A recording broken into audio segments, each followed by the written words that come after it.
அதாவது விருச்சக ராசி என்பவர்களை போய் நம்ம டைரெக்டாக போய் பார்த்து எப்படி இருக்கீங்கன்னு கேட்டால், நான் எப்போ நிம்மதியாக இருப்பேன்னு சொல்லுங்கள், என்னுடைய வாழ்க்கையில் எப்போ போராட்டம் இல்லாமல் இருக்கேன்னு சொல்லி சொல்லுங்கன்னு தான் சொல்லுவாங்க.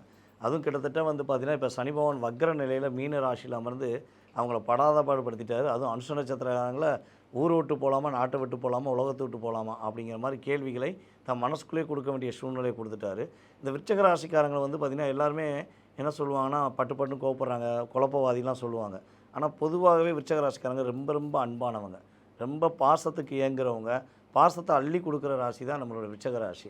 ஆனால் எல்லாருமே இவங்க கூட உள்ள எல்லாருமே என்ன பண்ணுவாங்கன்னா, இவங்கள்ட்ட உள்ள ப்ளஸ் எல்லாம் எடுத்துகிட்டு இவங்களை எப்படி மைனஸ் ஆக்கலாம், இவங்களை எப்படி டிஸ்கரேஜ் பண்ணலாம் தான் பிளான் போட்டு இவங்களை தட்டி லாக் பண்ணியிருக்காங்க. கிட்டத்தட்ட ஒரு 3 வருட காலமாக தடுமாற்றத்துடன் இருந்தவர்களுக்கு தடுமாற்றம் இல்லாத ஒரு வாழ்க்கை, சிறப்பான வாழ்க்கை, பொருளாதாரத்திலையும் நல்ல ஒரு முன்னேற்றம் உண்டு. அதேபோல் குடும்ப ஒற்றுமை இல்லாத குடும்பங்கள் ஒன்று சேர்வதற்கான ஒரு வாய்ப்பு உண்டு.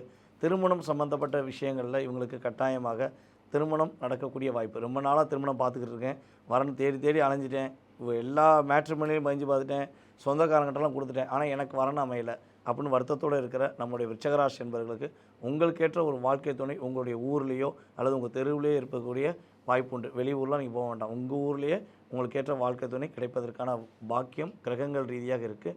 அதே போல் நிம்மதியான தூக்கம், இதுதான் நீங்கள் ஃபஸ்ட்டு எதிர்பார்க்குறீங்க. படுத்து தூங்கும்போது கூட பல சிந்தனைகள் ஓடுது, இதை எப்படி சமாளிக்கலாம், ஏகப்பட்ட சிந்தனைகள் ஓடிட்டே இருக்குது. ஸோ அந்த சிந்தனைகள்லாம் தூக்கி வச்சுட்டு படுத்தா நிம்மதியாக தூங்கினேன், என்னுடைய வாழ்க்கையை நான் சிறப்பாக இருந்தேன் அப்படின்னு சொல்லக்கூடிய ஒரு அற்புதமான பொன்னான வருடங்கிறத சொல்ல முடியும்.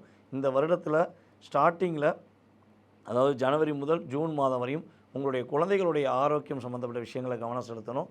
அதே போல் வந்து பார்த்திங்கன்னா உங்கள் குழந்தைகள் யார் கூட பேசுகிறாங்க, யார் கூட பழகுறாங்க, அவங்களுடைய ஆக்டிவிட்டீஸ் எப்படி இருக்குங்கிறத கொஞ்சம், அதாவது அன்பு கலந்த கவனத்தை செலுத்தினீங்கன்னா பாதிப்பில்லாத ஒரு சூழ்நிலை உறுதியாக உருவாகும்.